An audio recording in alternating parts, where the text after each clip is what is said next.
All right, so I made this first animation just so you could see what you can do for static, and that can be made on Canva. But our first clip here is going to be our 15-second clip that we added to our story for the initial swipe up. Hey, what's up Instagram? BJ Blackburn here with another video. Today we're going to do swipe up, and I'm going to show you how to drive your Instagram followers to your external links like YouTube, your online store, your blog. Make sure you don't forget to swipe up.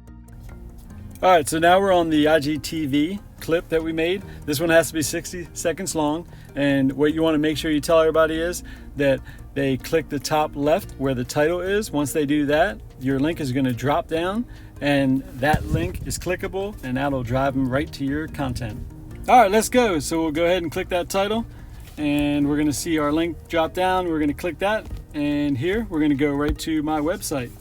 Thanks for watching.